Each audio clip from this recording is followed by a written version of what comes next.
Magandang umaga po sa bawat isa. Tunay nga na napakasarapang purihin po ang Panginoon. Ngayon po yung panghuling linggo ng buwan ng January. Ang series po natin ay New Beginning o Panibagong Simula. Ayan. At ngayong umaga po ay isang parabola na very familiar ang ating pag-aaralan na akmang-akma sa ating pinag-uusapan ngayong buwan ng January. Ayan. Ito po ay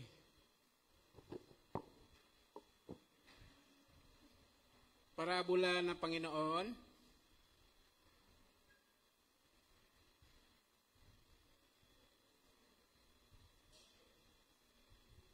Teka. Ayaw. Balik nyo.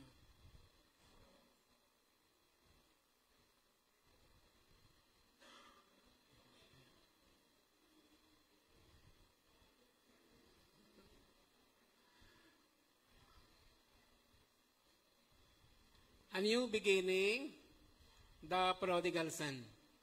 At ito po ay matatagpuan sa Luke chapter 15. Pakiano mo ngayon ventilador, ipakigano mo konti. Ayan.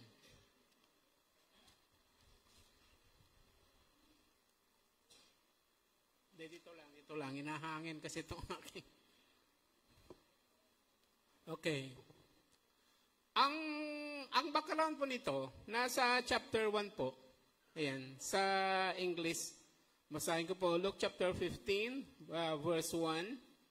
Now the tax collectors and sinners were all gathering around to hear him. But the Pharisees and the teachers of the law muttered, "This man welcomes sinners and sits with them." Meron po kasing division nung panahon nila between the unrighteous, sila yung mga tax collectors and sinners, at yung mga self-righteous, sila po yung mga Pariseo. Ayan. Bigyan ko lang kayo ng konting background. Yung mga tax collectors, sila po yung mga publican, sila po ay kinomission ng Roman government para kumolekta ng buwis sa mga Hudyo. At ang sistema nila ay may kota. May kota na babayaran yung mga tax collectors, yung sobra-sobra doon, kanila na. Ayan, okay. Kaya ang tingin ng mga tao, sila po ay mga traitor, dahil naglilingkod sila sa kinukurakot, mga kurakot. Yun ang tingin. Ang mga sinners naman, sila yung mga sinukuan na nila yung law. Sila kasi ay maraming mga law, di ba? Yung mga batas ni Moises, maraming mga seremonya, ganyan, kung paano sambahin ng Panginoon, sila yung parang sinukuan na nila. Yan, hindi nila kaya, masyadong mabibigat. Okay, kaya tingin ng yung mga Pariseo naman, sila yung mga sekta na by the letter ay sumusunod sa law. Okay, yung mga batas ni Moises. At sila po ay nagpapakadalubhasa, simula nung pagkabata po nila. Ayan, memorize nila yung mga maraming batas at pinipilit nilang sundin. Okay. Sila ay nasa mga middle class pataas na mga tao. Okay. Sila yung mga Pariseo. At ang tingin nila sa mga tax collectors, mga sinners at ibang mga tao ay mabababa. Okay. Mga hentil, kapag hindi ka Hudyo, ikaw ay hentil, ang tingin po nila, ikaw ay panggatong sa impyerno. Ganun no? Napakahigpit, di ba? Napaka-ayan. Si Jesus, nung siya po ay nabubuhay, at yung mga Pharisee, hindi nakikisalamuha. Okay. Sa chapter 14, bago mag-15, di ba? Minsan ay, si Jesus ay nasa bahay ng isang Pariseo. Okay? Ayan. Iniismiran ng mga Pariseo ang mga tax collectors, mga sinners. Hindi sila nakikisalamuha, hindi sila nakikikain. At si Jesus, nung siya po nabubuhay, ayan, marami siyang binabali na kaugalian. Hindi niya sinusunod lahat ang ginagawa ng mga Pariseo. Bagkus ay binabali niya. Siya po ay nagpapagaling sa araw ng Sabat at siya ay nakikisalamuha, nakikikain sa mga sa tingin nila ay mga makasalanan. Ayan. Yun yung ano nito, yung context po nito. Ayan. So, nagtataka yung mga Pariseo, sabi nila, bakit nakikikain ka, nakikisalamuha ka sa mga makasalanan kung totoong ikaw ay mensahero mula sa Diyos? Bakit mo ginagawa yon? Hindi nila maintindihan. Okay. At ang sagot ng Panginoon sa kanila ay 3 sunod-sunod na parable. Ayan. The parable of the lost sheep, the parable of the lost coin, and the parable of the lost son. Ayan, yung or the prodigal son. Basahin po natin yung... Ayan, ikaw na nga lang ang ano. hindi umuubra itong... Ayan. Tayo pong lahat ay tumayo at basahin po natin. Tayo po ay magsalitan. Okay, ako po muna ang mauuna. Medyo mahaba po ito.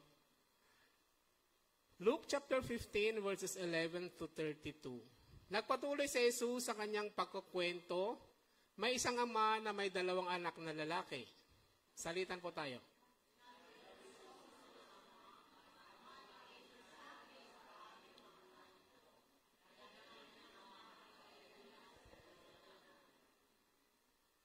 Pagkalipas ng ilang araw, ipinagbili ng bunso ang lahat ng minana niya at pumunta sa malayong bayan.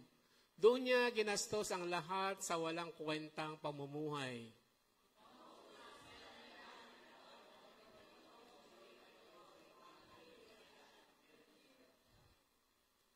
Kaya namasukan siya bilang tagapag-alaga ng baboy sa isang taga roon.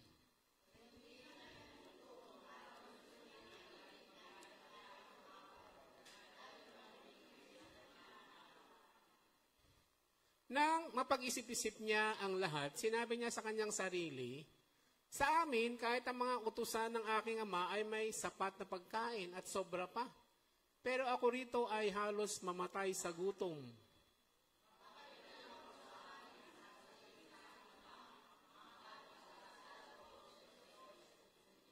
Hindi na ako karapat-dapat na tawaging anak ninyo, gawin nyo na lang akong isa sa mga utusan ninyo.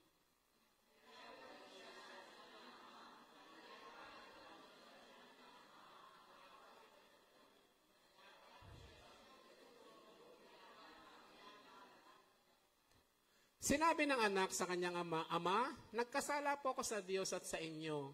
Hindi na ako karapat-dapat na tawaging anak ninyo.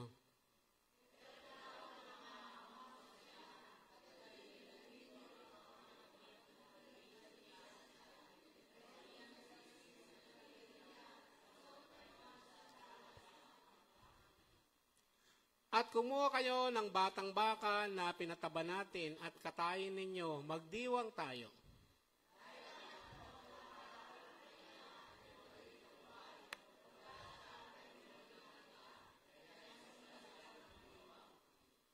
Samantala, nasa bukid noon ang anak na panganay at nagtatrabaho. Nang pauwi na siya at malapit sa kanila, narinig niya ang tugtugan at sayawan sa bahay nila.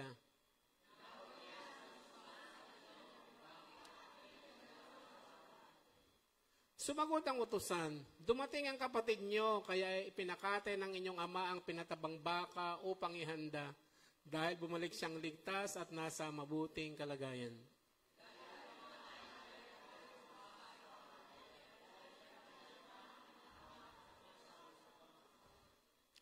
Pero sumagot siya, pinaglingkuran ko kayo ng tapat sa loob ng maraming taon at kailanman hindi ko kayo sinuway.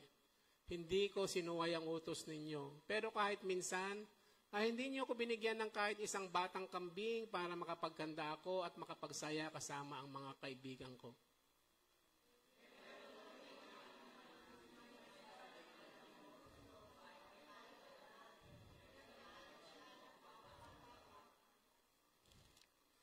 Okay, sabay-sabay. Hindi, last na ba yan? Hindi pa, no? Okay, ako muna. Sumagot ang ama, anak, Lagi tayong magkasama at ang lahat ng ari-alaan ko ay sa iyo. 32, sabay-sabay po tayo. Dapat lang na magsaya tayo dahil ang kapatid mo na inakala nating patay na ay bumalik na buhay. Nawala siya pero muling nakita. Panginoon, magandang umaga po sa inyo. Salamat po sa araw na ito.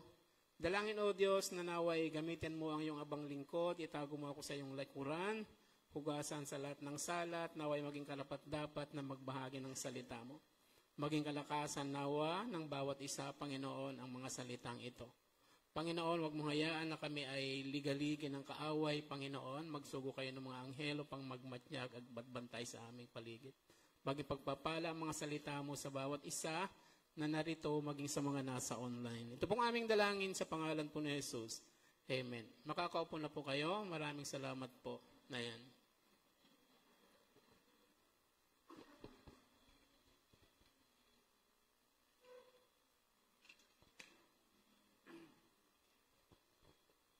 So, the prodigal son, madalas po ay na-preach to, maraming ulit na nating naririnig ito. O ang alibughang anak. Ayan. So, God offers grace, restoration, and purpose for new beginning. Ayan.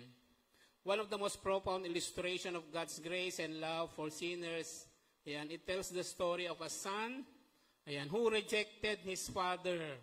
Reject niya yung father niya, squandered his inheritance, nilustay sa palunging pamumuhay, and returned home broken. Ayan. Only to be embraced, forgiven, and restored. No, ganun kasi ang ating Ama. Tatlong bagay ang ating pag-uusapan. Una, the journey to brokenness. Pangalawa, the decision to return. Pangatlo, the joy of restoration. Ayan. Tayo po ay namumuhay sa mundo, ayan, where people long for second chances. Ayan. Ang Diyos po natin ay Diyos ng maraming pagkakataon. Amen po? O ayan, pangalawa, lagi siyang nagbibigay ng pagkakataon. Sabi nga minsan ni Peter, Panginoon, ilang beses ko bang patatawarin ang aking, ayan, ang nagkasala sa akin? 3 ba? Sabi, 7. Well, actually sa kanila kasi 3. Dinagdagan pa ni Peter yon, pero sabi ni Panginoon, hindi lang 7. 7 times 7. Ayan, 7 times 70. Okay. Tayo kasi mga taong mahihina, di ba? Paulit-ulit. Kahit yung kasalanang nagagawa mo, susunod nagagawa mo paulit-ulit. Okay? At alam po na Panginoon yun. Kinala po tayo ng Panginoon na tayo po ay nilikha mula sa putik. Ayan, mahina. Ayan. So this parable reminds us that with God, there is always an opportunity for a new beginning. Ayan. Sabi nga ni Henry Ford, ang ibig sabihin, kilala nyo sa Henry Ford? Siya ho ang may-ari ng Ford. Ayan, nasasakyan. Sabi niya, failure is simply the opportunity to begin again. Ayan, di ba? Ang failure daw ay isang pagkakataon na magsimulang muli, this time more intelligently. Ayan, kasi natuto ka na, di ba? Saan ba tayo natututo? Sa mga failures, di ba? Mas nagtuturo sa atin ng maraming leksyon ang mga failures natin. Tama ba? Di ba? Kasi hindi natin nakakalimutan. Kaya mas nagtuturo po sa atin. Mas naging imprint, mas nagiiwan ng katuruan sa atin. So ito, the journey to brokenness. Ayan. Sabi ng dalawang magkapatid. Di ba? Ang kausap kasi nito ng Panginoon dalawa, di ba? Dalawang grupo. Yung mga sinners, tax collectors na iniismeran ng mga pariseyo. Natatingin nila ay mga banal sila. O, di ba? So, dalawa yung audience na pinaparinggan ng Panginoon sa parable na ito. Okay. Ayan. Sabi ng Panginoon, may magkapatid, may isang ama na merong 2 anak. Sabi nung bunso, Tay, ibigay niyo na po sa akin yung aking mana. Ayan, di ba? Kahit sa kultura natin at sa kultura nila, ang mana ay ibinibigay lamang kapag wala na yung mga magulang, di ba? Pagpatay na. So, parang parang pambabastos to kasi parang ang ibig sabihin ay ipagpalagay na nating patay ka na sa tatay niya. Ay, mas nanaisin ko pang patay ka na, makuha ko lang ang aking mana. Parang yun ang ibig sabihin po noon. Kaya masakit. masakit, di ba? At alam na mga Pariseo na tinutukoy ng Panginoon dito ay yung mga Pharisees, ay yung mga mga tax collectors and sinners. Kaya sa tenga nila sila ay pumapalakpak yung tenga ng mga Pariseo. Alam nila kasi, naintindihan nila yung parable na to. Okay. Sila yung younger son. Ayan. Okay. So, the younger son's journey, ayan, begins with the desire for independence. Ayan. Gusto nang maging mapag-isa. He demands his share for the inheritance. Sa kanila kasi, yung firstborn, ayan, mas malaki dapat yung mamanahin. Kung dalawa lang sila, two-third sa panganay, one-third lang sa kanya. So, one-third lang yung dinedemand niya. O bakit hindi hati? Mas malaki yung sa firstborn kasi, mas malaki yung magiging responsibilidad niya. Kaya nga firstborn. Sa kanya yung birthright, firstborn. Ang responsibilidad niya, pagtanda ng mga magulang niya at hindi na kaya magtrabaho, siya yung mag-aalaga. Okay.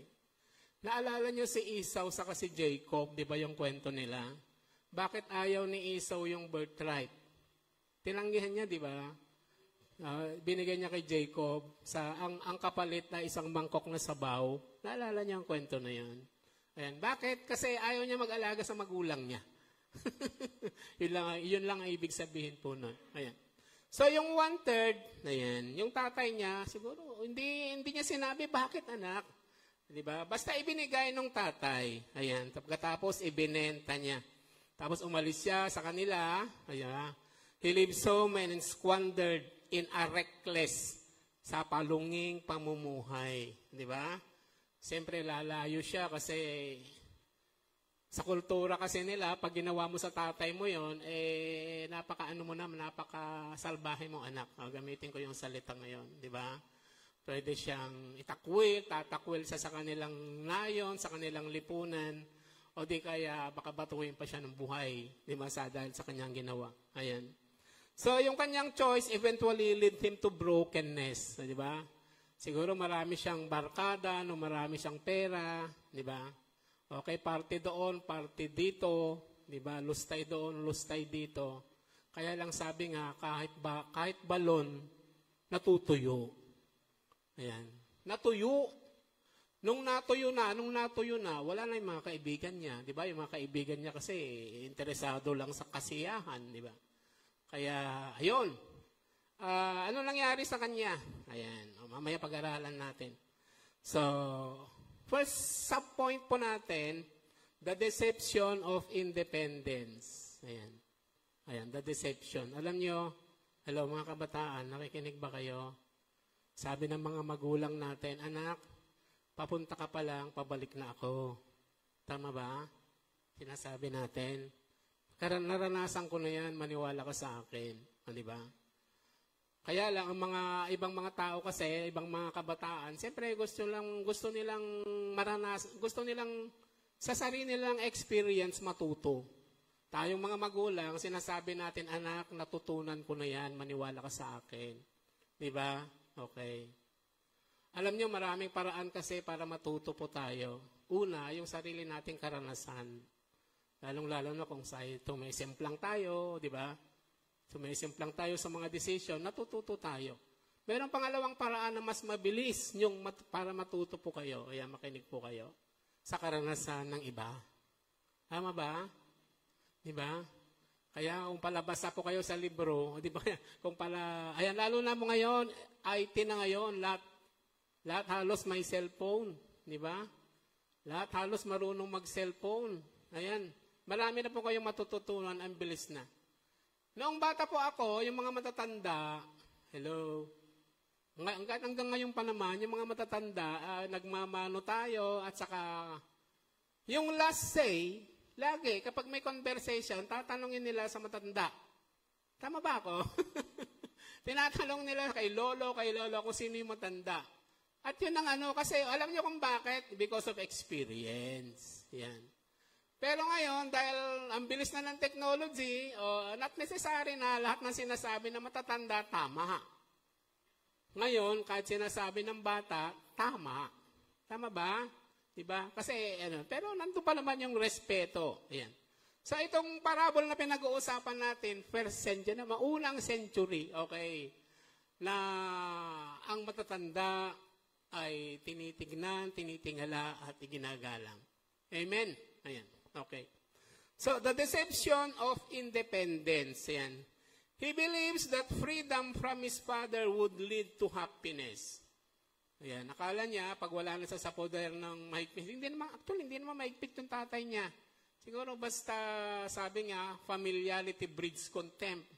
Layo niya na lagi nakikita siguro yung kuya niya siguro. Hello, meron mang ganon? Siguro yung kuya niya, napakahigpit. Meron mang ganon magkapatid. Naalala ko po, nung kabataan ko po, napakahigpit ko po. Alam niyo po yung sumunod na kapatid kong lalaki, naglayas. Tapos ang sinasabi niyang dahilan, napakahigpit ko raw. Yung mga kuya, mahigpit. Siguro yung kuya niya napakahigpit. Ay ayaw niya na sa kanila. Okay. Umayos. Ayan. She demanded his inheritance prematurely. Okay. Ayan. A cultural shameful. Ayan. Alam niyo sana yun. Sino mga taga na probinsya? Dito sa atin, yung ginagawa ng kapitbahay natin, wala tayong pakialam. Di ba? Pero sa probinsya, hindi po ganun. Sino mga taga-probinsya? Di ba? Ikaw ay, maraming doon, maraming mga marites, at marisol, di ba? Yung isang balita, kalat po sa buong nayon. Ganun na yung kultura dito. Ayan, sa pinaaral po natin. Ayan. So, cultural shameful, kahiya-hiya, di ba? Balitang-balita yung ginawa ng bunsong kapatid. Tama ba? Kaya nakakahiya talaga. Di ba yung pamilya niya ay nilagay niya sa balag ng kahihiyan. Maraming arian yan. Siyempre, mga negosyante, di ba? Di magkakilala po sila. Ayan. Sabi niya, parang akin to wishing his father dead. Di ba? Parang pinatay na niya yung tatay niya. Di ba? Nakakahiya. Di ba? At alam ng mga nakikinig na ang pinapatukuyan ng Panginoon yung mga sinners and publicans. Kaya pumapalakpak ang tenga ng mga pariseyo nung sinasabi ng Panginoon ng parabolang ito. Ayan, nauunawaan po natin. So, yun po. Mapalakpak yung mga tenga. Siguro sabi nila, sige pa. Diba? This time, kapanalig natin si Jesus. So, diba? Yun yung tuwan-tuwa sila habang naririnig ito. Ayan. Okay. So, ang spiritual parallel nito, ayan, marami po sa atin, gusto natin ng independence from God, thinking we can manage life better. Ayan, on our own. Sabi sa Proverbs chapter 14, verse 12, there is a way that seems right to a man, but in the end is the way to death. Ayan. Ayan. Babala po yun ni Solomon. Ayan. Sabi nga, do not place your trust in worldly pleasures, relationship, or achievements. Kanina, devotion ni Brother Nilo, yung nangyari sa California. Alam nyo na yun, yung wildlife na nagsimula sunog, pagkatapos ang daming mga tahanan ang nasunog. Ayan. Kasi yung background kasi noon, merong minamak nila ang Diyos, di ba? Na wala daw ambag sa buhay nila ang Diyos, o di ba? Yung nangyaring yun, akala ko daan lang bahay ang natupok, bahay ng mga sikat na artista, mga mayayaman, di ba? Ang gaganda ng mga bahay. Nung magtinitingnan mo sa Facebook, ang halaga nandun din. 100 million, 50 million, ganun kahalaga, $1 million. Ang gaganda, di ba? Okay, naging abo. Ayan, sabi ko nga, parang naulit-uli yung nangyari sa Sodom at Gomorrah. Akala ko daan lang, pero nung sinasabi ng kakwentuhan ko, nung nagwo-walking kami sa Oval, sabi niya, mga 15,000. Sabi ko, ha? Ganun karami. Ganun karami. O, sabi ko, kaya God cannot be mocked. A man reapeth what he soweth. Kung ano yung tinatanim natin, naanihin natin. At hindi dapat inaalipusta ang pangalan ng Diyos. Nasa ano yun Ten Commandments Thou shall not misuse the name of your Lord, your God, in vain. Huwag mong in vain. Okay? Dapat huwag mong gagamitin sa kabulastugan ang pangalan ng Diyos. Okay. So, do not place your trust in worldly. Ito yung idea ng batang ito, di ba? Sabi niya, kapag wala na ako sa poder ng magulang ko, nasa akin na lahat ng mga pera ko, di ba, di masaya. Ayan, gusto lang niyang masaya. Kaya lang, kahit balon, sabi ko nga, natutuyo. Natuyo! Ayan. So, tayo, sabi nga sa Matthew chapter 6:33, ano ang pinaprioritize natin? Gusto lang ba natin maging masaya? Hello? Yun lang ba? Di ba? What do you prioritize over? Di ba? Dapat bilang mga anak ng Panginoon, na tayo po ay naririto, dapat yun po ang priority natin. Sabi nga yan sa Matthew 6:33. Seek first His kingdom and His righteousness, and all these things will be given to you as well. Alam ko na mapapatotohanan natin na ang mga buhay natin, kundi sa biyaya ng Panginoon, ay siguro nasa palungi din ang pamumuhay natin. Tama ba ako? Lahat po tayo, dahil sa biyaya ng Panginoon, ay nagbago yung buhay natin. Amen ba? Ang cross kasi, ang message talaga niyan, transformation. Hindi lang yung papunta tayo sa langit, kundi sa buhay na ito ay somehow ay giginhawa tayo. Amen? Gumiginhawa ba kayo? Sa buhay na ito, imbis na magulo, ay napapayapa tayo. Amen ba? Napapanatag ba kayo? Napapayapa ba kayo dahil sa atin ng Panginoon? O hindi ganun na nangyayari? Hello? Gumugulo ba buhay nyo? Di ba? Pagpapala ba o sumpa? Dapat po pagpapala. Ako ay naparito upang magkaloob ng buhay. Yan sinabi ng Panginoon, isang buhay na ganap at kasiya-siya. Hindi lamang yung langit, hindi lang yung heaven. Totoo yun, patungo tayo doon. Pero kahit dito sa mundong ito, dapat po naaayos tayo. Transformation. Amen? Amen ba? Ayan. Okay?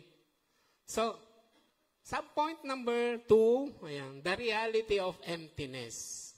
Hindi, the reality of emptiness dapat yan, hindi independence. Hungkag. Hungkag ang buhay kapag wala ang Diyos. Tama ba? Ayan.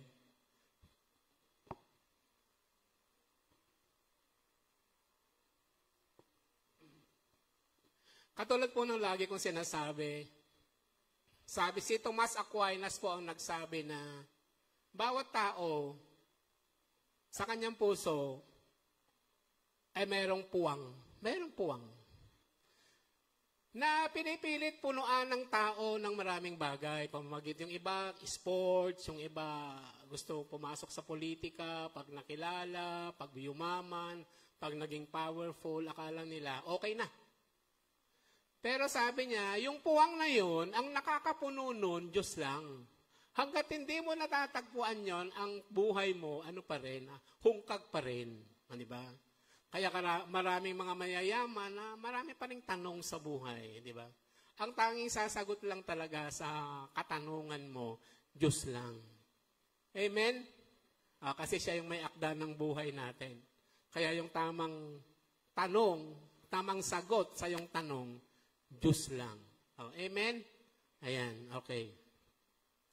So, the reality of emptiness. So, the son discovered that a life apart from his father, lumayo kasi siya sa tatay niya leads to emptiness. Nawala. After squandering his wealth, found himself, ayan. Alam niyo kung ano nangyari nung naubos yung pera niya? Siya po ay namasukan. At ayan, nagkaroon ng taggutom. Ayan. Siguro, divine providence na inayaan ng Panginoon na magkaroon ng taggutom sa lugar na yon kung saan siya ay napadpad. Naubos na yung pera niya at nawala na rin yung mga kaibigan niya. Ay di malungkot siya. Paano yung gagawin niya ngayon? Siyempre, magtatrabaho siya. At ang nakuha niyang trabaho na masukan siya, mag-alaga ng baboy. Alam niyo po, mga Hudyo, hindi po sila kumakain ng baboy. At hindi sila kaalaga ng baboy para kainin. Di ba? Kasi unclean. Sinabi sa Leviticus, nasa batas po na yun Leviticus chapter 11. unclean. Di ba? Unclean. Di ba, nung bata pa ako, di ba, may mga lahi na kapag lumagpas sa'yo ay nagtatakip ka ng ilong. Kasi parang yung amoy ay, hindi mo matiis, di ba? Merong ganun, di ba? May mga lahi kasi na mahilig sa sili, maanghang. Kaya yung odor ng katawan nila lumalabas, nangangamoy.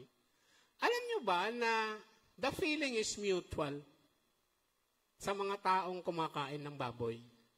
Kung tayo ay nagtatakip ng ilong kasi yung amoy nila ayaw natin, ang tingin nila sa ating ganun din. Hello. Lalo na yung mga kumakain ng baboy. Diba? The feeling pala is mutual. Pareho lang. Kapag nandidiri kayo dahil sa amoy nila, nandidiri rin nila sa atin kasi kumakain tayo ng baboy. Okay? So, alam nyo na. Kaya, kapag meron kayong kaibigan na gano'n, tiisin nyo na lang. Huwag kayong magtatakip ng ilong. Kasi baka sila magtakip din ng ilong sa inyo. O, di ba? Okay. Ayan.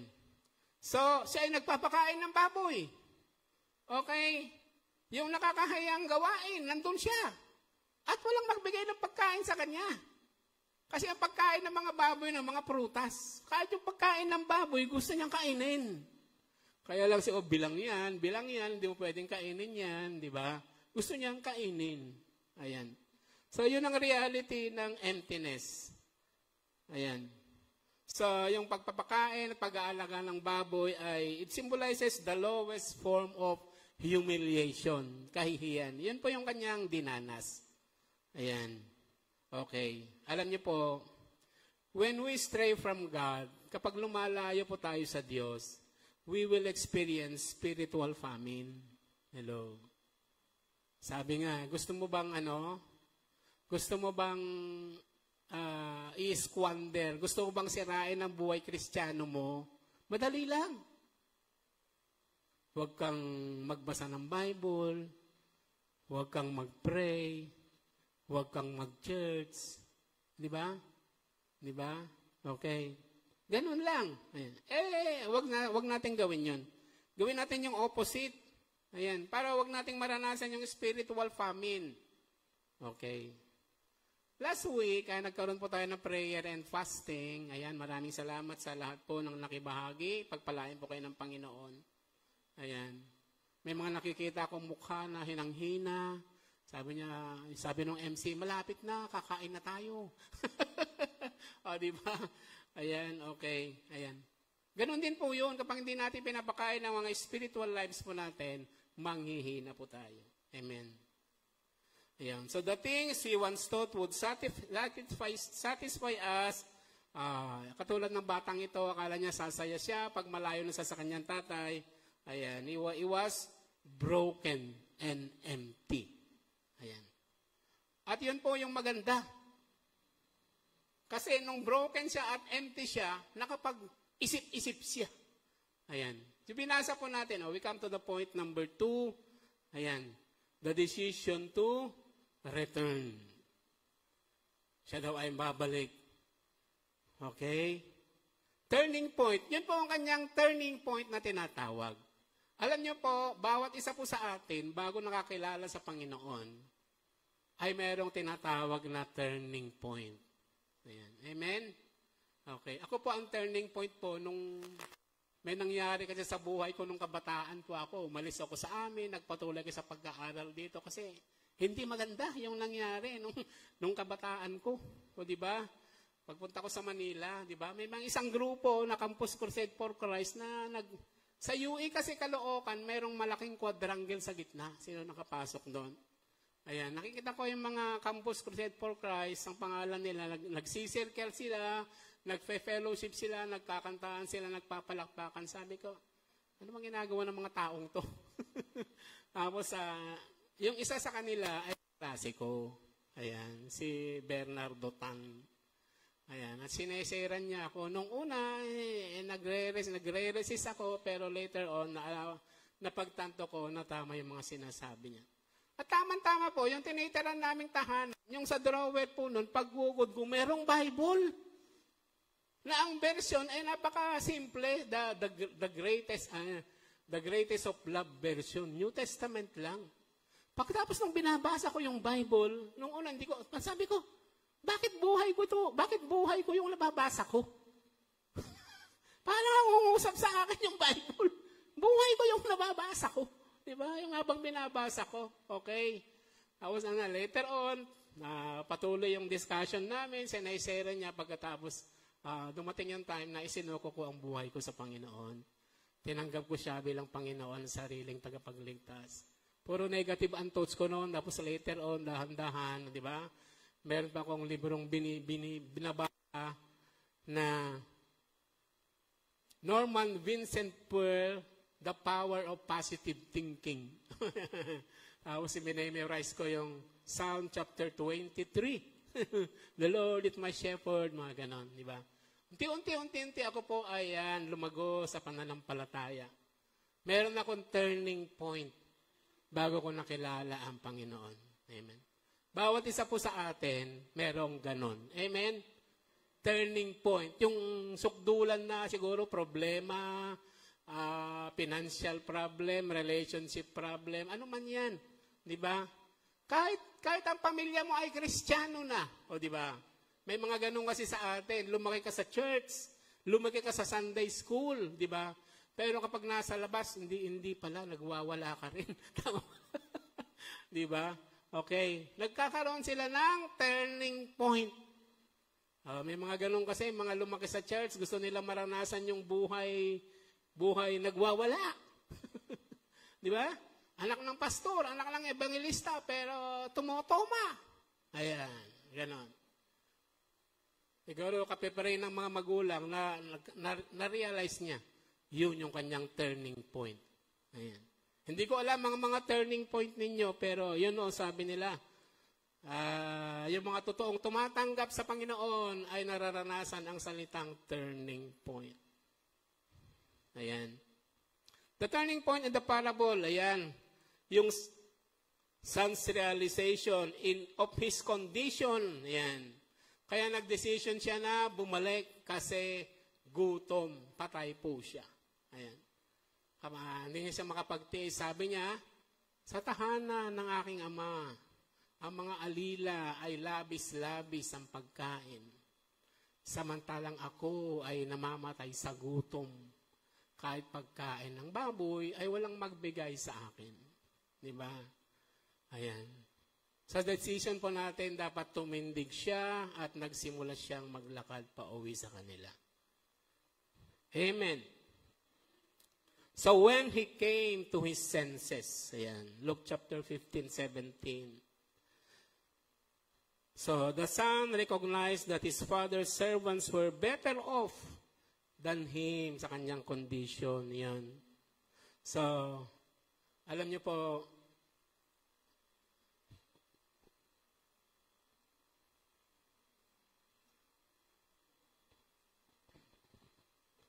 kahit mga Kristiyano naman po tayo, hindi naman po tayo exempted sa mga pagsubok. Tama ba? Kung minsan nga, parang tumitindi pa. Tama ba?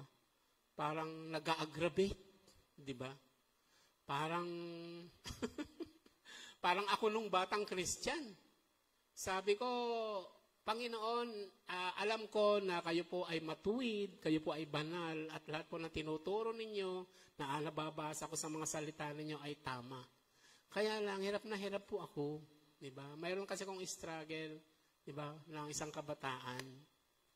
Sabi ko sa Panginoon, pwede ba Panginoon na quits na tayo? Babalik na lang ako sa dating buhay ko. Kasi ang hirap. Diba? Parang airplane na ang hirap mag-take off. Diba? Pero sumulat pa ako sa FEBC. FEBC, lagi akong nakikinig. Ayan. Paborito kong programa, yung Heartline. Sinong nakaka-relate dyan? Diba? Nakikinig ako ng mga papuring awit. Diba? Ayan. Kaya lumaking DCAS po ako. Sumulat ako sa DCAS. Yung mga problema ko. Kung papaano. Kasi maraming, yung Heartline kasi, ganon, nagpapayo. Sina Kuya Clem, mga ganyan. Patay na ho siya. Bumalik ko yung sulat sa akin. Kung gaano kahaba ko yung sulat ko, ang ikli ho ng sagot.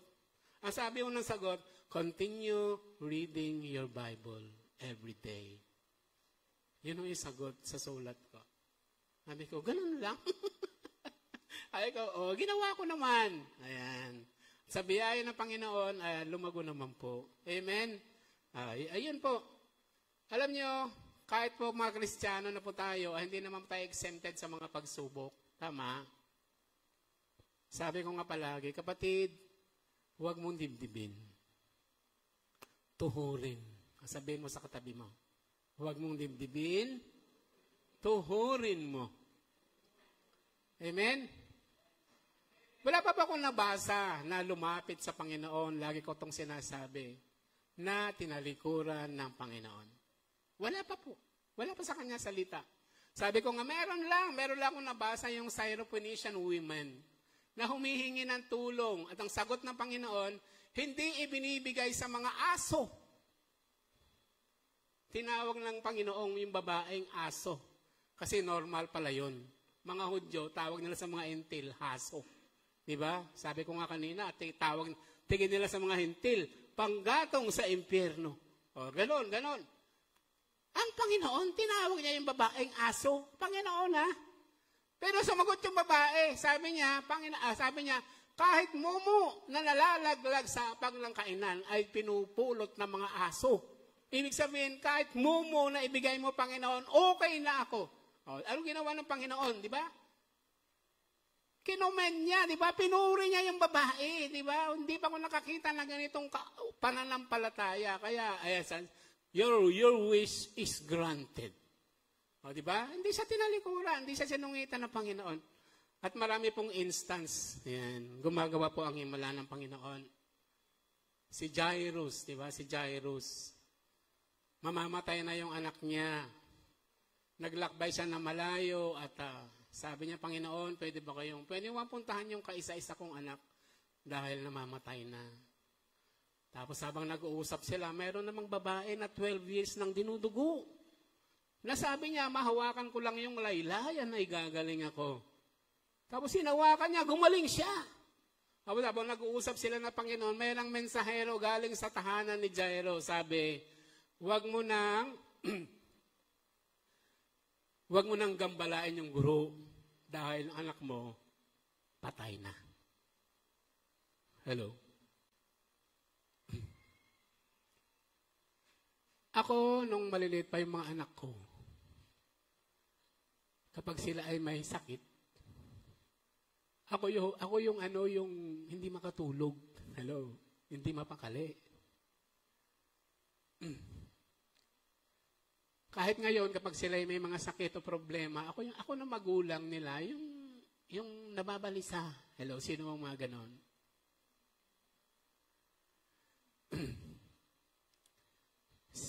Sabi ng Panginoon kay Jairo, huwag kang mag-alala. Hello? Yung salitang, don't worry, huwag kang mag-alala mula sa bibig ng Panginoon ay napakalaking assurance. Malayo yun tapos sumama pa rin ng Panginoon. Siguro kung kayo si Jairo, ano kaya yung nararamdaman nyo ng mga sandaling yun, di ba? Siguro anak niya na paborito, patay na. Pero naglalakad sila, papunta roon sa bahay, di ba? Tapos nung dumating sila, sabi ng Panginoon, bakit kayo nag-iiyakan ng mga tao? Sabi niya, huwag kayong umiyak. Hindi patay yan. Yung mga tao, nagtatawanan. Di ba? Pag ginawa ng Panginoon, pinalabas na yung iba, di ba? Si John, si James, si Peter, John, James, siya, yung tatay. Yung nasa, tapos, binuhay ng Panginoon yung bata. Amen? Ayan. Alam niyo, kahit patay na,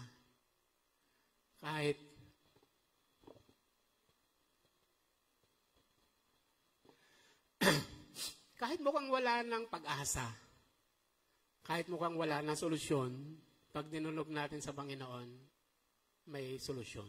Amen? Ganun tayo kamahal ng Panginoon. Amen ba?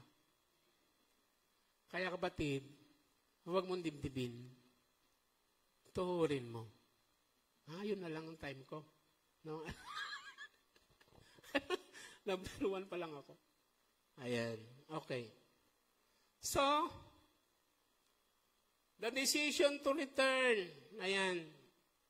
Bumalik siya. Okay. Kaya lang pagbabalik kasi, dapat merong kasamang repentance. Ayan. Yung pagbabalik loob sa Panginoon. Repentance. Ayan. Yung point number 2.2 na tayo. 2.2. Okay. Resolve to repent. Okay. The son resolved to return to his father. Ayan. Nag-confess siya ng kanyang kasalanan. Sabi niya, tay, nagkasala po ko laban sa Diyos at sa inyo. Siyempre, kapag may kasalanan tayo, una, ayusin natin yung relasyon natin pataas. Tapos ayusin natin yung relasyon natin sa kapwa po natin. Nagkasala po ako sa Diyos at sa inyo. At hindi na po ako karapat-dapat na tawaging anak. Sabi niya, tanggapin niyo na lamang akong alipin. Ayan. So, yun ang kanyang purpose. At point number 3, ayan. O, ito yung maganda. The joy of restoration. Siguro, nung kinaikwento ng Panginoon ito, yung nagbabago na siguro yung timpla ng mga Pariseyo. Kanina, pumapalakpak yung tenga nila kasi parang pinapaboran sila ng Panginoon, di ba? Pero ngayon, ba't ganun? Ngayon ay bumabaling naman sa mga makasalanan. Tama? Dalawa yung audience niya nung sinasalaysay niya ang parable na ito. Remember? Okay. Okay. Luke chapter 15, 22 to 25, wag na nating basahin. Ayan. Ganito po ang nangyari. Yung tatay niya, simula nung day 1 na umalis siya, yung tatay niya ay nag-e-expect at naghihintay ng kanyang pagbabalik. Siguro parang kalsada na ganyan, malayo pa, sanayon, di ba? Ayan. Alam nyo, yung mga anak nyo, malayo pa. Siyempre, kilala nyo. Di ba? Ayan. 3.1. Okay. So the father's response to the son's return is a picture of God's extravagant grace. Ayan. Instead of punishment, the Father offers forgiveness, restoration, and celebration. The Father's compassion. Ayan. The Father saw His Son while he was still a long way off. Pagkatapos tumakbo po siya para yakapin, salubungin yung anak niya. Alam niyo po, tong eksenang ito. Alam niyo kung bakit? Kasi sa kanilang kultura, ang suot po ng mga lalaki, hindi katulad sa atin na pantalon. Sa kanila po, ang suot ng mga lalaki parang babae. Diba? Parang babae. At para makatakbo po yun, kailangan niyang itaas para makatakbo. At sa isang dignified na tao, lalo na yung mayaman ka, matanda ka, na tumatakbo ka, undignified na gawain po yun. Ayan. Hindi po ginagawa ng pangkaraniwang lalaking mayayaman po yun. Bakit ba siya tumatakbo? Dalawa, ganito. Alam niya na yung mga anak niya ay in danger. Kasi baka makilala siya ng mga tao, di ba? Siya ay saktan dahil alam ang kanyang ginawa. Di ba? Kaya tumatakbo yung tatay niya. Pangalawa, hello, sabik na sabik po yung tatay niya. Di ba mga magulang, kung minsan yung mga anak nyo, di ba, wala, nag-aalala kayo, di ba? Pagdating, sinesermonan nyo. Hanggang galing, buti mo umuwi ka lang. Ganito, ba't umuwi ko ba? Pero sa loob-loob, ay salamat, umuwi ka na yun. Tama ba ako? Nagagalit sa panlabas, pero sa loob, nagpapasalamat. Ay, salamat. Kasi, mahal niyo yung anak niyo, tama ba? Yung iba nga, mga magulang, habang wala yung anak, hindi makatulog, tama ba? Nag-aalala. Buti nga ngayon, may cellphone na. Nasaan ka na? Diba? Lalaman natin. Ayan. Alam nyo, the Father's compassion. The Father saw His Son while He was still a long way off. He ran to Him, embraced Him, kissed Him. O diba, amoy baboy siya, madungis siya. Ayan. Then meron siyang act of compassion. Nagsimulang sabihin yung kanyang anak, yung dapat niyang sabihin. Antay, andali lang.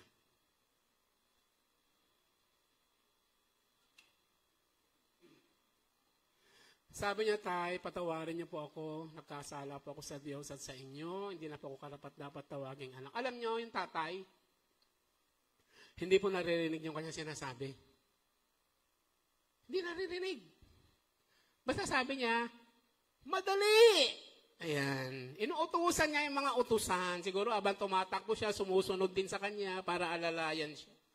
Ayan. Sapagkat akala ko'y patay na ang anak kong ito, muling nabuhay. Sabi niya, bihisan niyo siya. Diba? Suotan ng sandalyas. Suot niyo yung singsing. Yung singsing, very significant po yun. Tayo ay magsaya. Ayan. Mayroong celebration. Hindi ba sabi ng langit? Sa isang makasalanang nagsisisi ay laksang anghel ang nagdiriwang. Amen? At sila ay, ayan, nagdiwang. Very compassionate. Siguro, ganito yung context, di ba? Dalawang tao ang nakausap. Nakikinig. Kanina, mga Pariseo, pumapalakpak kasi sila yung unang tinataas. Ngayon naman, ang tinataas yung mga sinners. Tama ba ako? Siguro, nalulungkot sila. Nalulungkot na yung mga mukha ng mga Pariseo. Ba't ganon? Di ba? Parang mas pinapaboran mo ba yung mga makasalanan? Kanina, pabor ka sa amin. Ngayon, sila naman. Di ba? Ganon kasi ang God. Hindi siya nag-play ng favoritism. Okay? Parehong, mamaya, lalo na yung action nung matanda at yung tatay, kung ano yung sinasabi, makikita natin. Ganon kasi ang nature ng Panginoon. Siya ay compassionate. Amen? Siya ay mahabagin. Siya ay maawain. Ayan. Sabi ko kanina, yung Jewish culture, undignified yung ginagawa ng tatay, pero alang-alang sa kanyang anak, ginawa niya. Ayan. Dahil sa kanyang kagalakan. Ayan. So God eagerly waits for us to return to Him. Ayan. Mga kapatid, kapag nakala mong malayo ka na sa Panginoon, huwag ka mag-alala. Ang Diyos po ay nanaalabik sa iyong pagbabalik. Matagal na siyang naghihintay, kinasasabikan ka. Tanong, bakit hindi pinahanap yung tatay ang kanyang anak para suyuing bumalik? May kaya. Kaya, di ba? Pero siyempre, mas maganda kasi yung ikaw personally na-realize mo. Ayan. Ganun yung pagbabalik loob natin sa Panginoon. Bakit hindi siya magsugo ng anghel para kausapin ka na manumbalik? Hindi niya ginagawa yon, pero kaya niyang gawin yon. Bakit? Kasi gusto ng Diyos yun. Tayo mismo ang makarealize sa ginagawa natin at muling tumindig at bumalik palapit sa Panginoon. Amen. Ayan. So the Lord is merciful. Sabi sa Psalm 103, the Lord is merciful and gracious, slow to anger and abounding in steadfast love. Ayan. Ang Diyos ay nakahandang magpatawad at nakahandang mag-restore regardless of your sins, regardless of your past. Amen. So 3.2, the celebration of a new beginning. Ayan. Sabi niya, clothe him, bigyan niyo siya, bigyan ng singsing, bigyan ng sandalyas, at, ayan, tayo ay mag-celebrate. Fattened calf. Fattened calf. Alam niyo, wagyu. Ayan. Nakakain na kayo ng wagyu? Yun po yun. Fattened calf. Ayan. Inalagaan talaga yun. Hindi sumasayad sa lupa. Pinakakain lang. Pinapainom pa ng gatas para maging mataba. Yung laman, napakasarap, napakalambot. O, diba? Ayan, kahit well done, kahit undone, napakasarap kainin. Wagyu. Ayan. Ayan. It symbolizes a complete restoration. Hindi siya treated as a servant, but reinstated as a beloved member of a family. A son. Sabi niya, namatay na yung anak kong ito, pero muling nabuhay. Amen? At sila ay nagsimulang magdiwang. So, merong celebration. Amen? So, when we repent, God not only forgives, but also restores us to fellowship with Him. Sabi nga sa 2 Corinthians chapter 5:17, if anyone is in Christ, he is a new creation. The old has passed away. Behold, the new has come. Okay. O, ito yung pangalawa. So, yung tenga ng mga Pariseo, siguro nalulungkot na yung mga mukha ngayon, di ba? Kanina pumapalakpak, masaya nga, malungkot na sila kasi yung kwento parang pumapanig na. Di ba? Pumapanig sa mga makasalanan. O eto pa, parating na ngayon yung panganay, di ba? Galing sa bukid. Sabi niya, tumawag sa ng alip, ano meron? Bakit masaya? Bakit may tugtugan? Sabi nung isang alipin, kasi pinapatay yung fattened calf at nagdiwang kasi yung kapatid mo. Bumalik. Ha? Bumalik. Tapos ayaw pumasok. Ayan, ganito pala sa kultura po nila. Ang mag-i-introduce sa guest ay yung panganay na anak. Ha? I-introduce pa niya yan sa mga naloob niya. Ayaw pumasok. Dahil ayaw pumasok, lumabas ang tatay at inamo-amo. Okay. Sabi ko kanina, dalawa yung audience, yung tatay, si Jesus, represent God. Dalawa yung audience, yung Pharisee and the sinners. Okay. Ibig sabihin, habang nagkwekwento ang Panginoon, hindi naman siya nagte-take side, any side. Okay, siya ay nagbabalance, di ba? Inamo-amo. Ibig sabihin, bumabalik siya uli sa pandinig ng mga Pariseo. Inaamo-amo. Sinong bata ng Pariseo? Sabi niya, yung anak mong yan, hindi niya kinikilalang kapatid. Nanilustay sa masamang babae.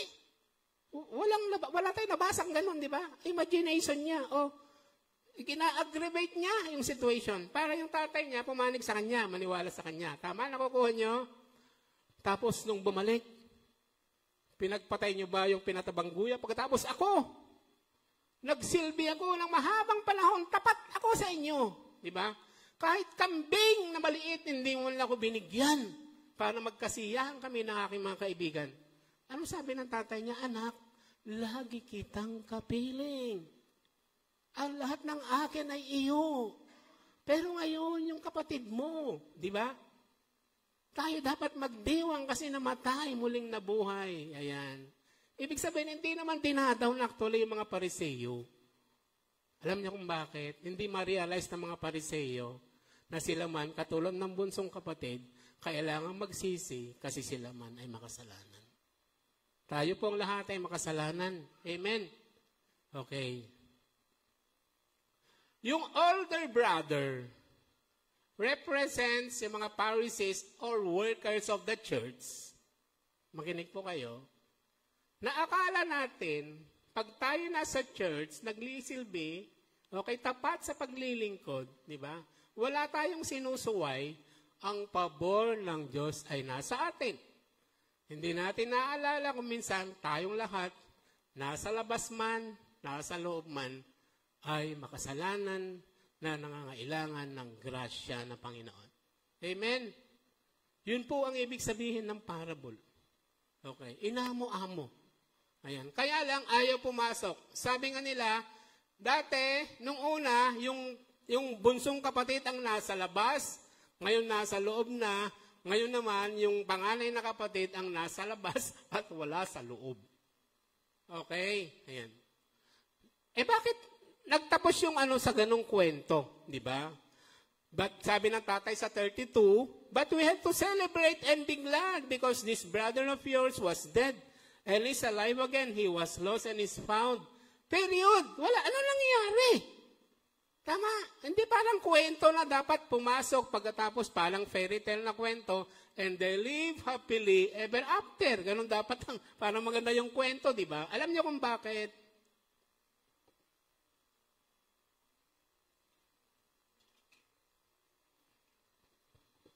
So, yung panganay, nire-represent ng mga Pariseo, panahon na to, ayaw pumasok kasi yung reaction nila sa mga makasalanan, di ba, ayaw nilang tanggapin ng mga makasalanan. Okay. Dalawang option. Dalawa dapat ang option dito. Okay. Makikinig. Unang option, makikinig yung panganay na kapatid sa pagsusumamo ng tatay niya At siya ay papasok at i-introduce niya yung kapatid niya kasi siya yung mag-i-introduce sa guest of honor pagkatapos sila ay magsasaya. Pangalawang option, dahil sa sama ng loob ng panganay na kapatid, alam niyo kung anong gagawin niya? To secure yung mana na 2/3 na matitira, siya mismo gagawa ng paraan para patayin niya yung tatay niya. Yun yung option 2. Yung Pharisees, siya yung older brother, yung mga makasalanan, siya yung mga younger brother. Si Jesus, history shows what was their action. Maniniwala ba sila sa pagsusumamo at pagtuturo ni Jesus or papatayin nila si Jesus para yung mga position nila, yung kapangyarihan nila ay manatili sa kanila? Yun ho ang ibig sabihin ng parable. What they did. History shows what they did. Diba? Sabi ng si Caiaphas yata nagsabi, para iligtas ang ating bayan, kailangan may magmatay. May mag-sacrifice. At iyon po ang ginawa nila si kay Jesus. Dahil na-expose sila, masyado mo na kaming pinapahiya, Jesus. Na-expose mo, di ba? Lagi mo kaming pinapahiya. Naglingkod kami simula noon. Sila yun, yung biro mo, ang hirap maging pariseyo. I-memorize mo ang batas, pagkatapos sila na bumabali sa lahat ng kautusan ni Moises.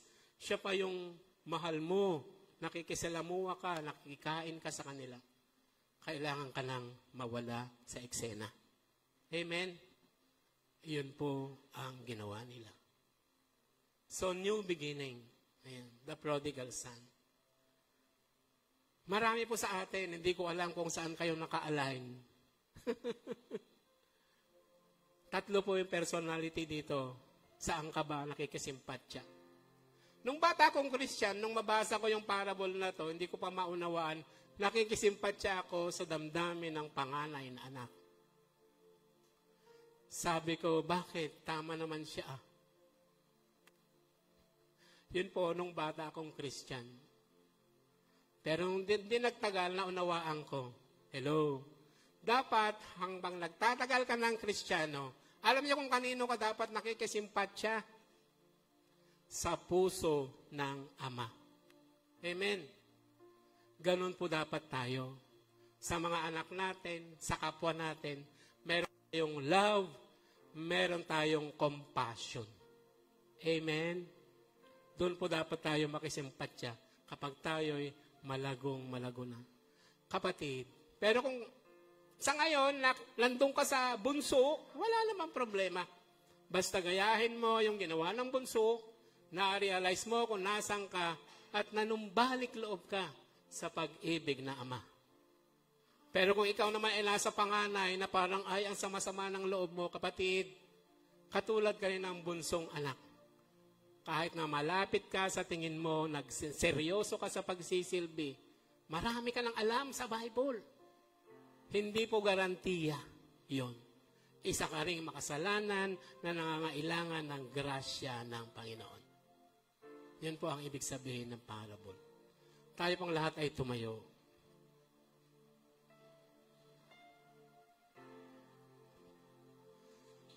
Panginoon, nagpapasalamat po kami sa umagang ito. Salamat sa iyong katuruan, Panginoon, the parable of the prodigal son. Bagamat nakapuntirya sa alibughang anak, pero Panginoon, lahat kami kung tutuusin ay alibugha na nagkasala at nangangailangan ng pagpapatawad mula sa iyo. Patawarin mo kami, Panginoon, sa lahat ng aming mga sala, sa aming mga pagwawala.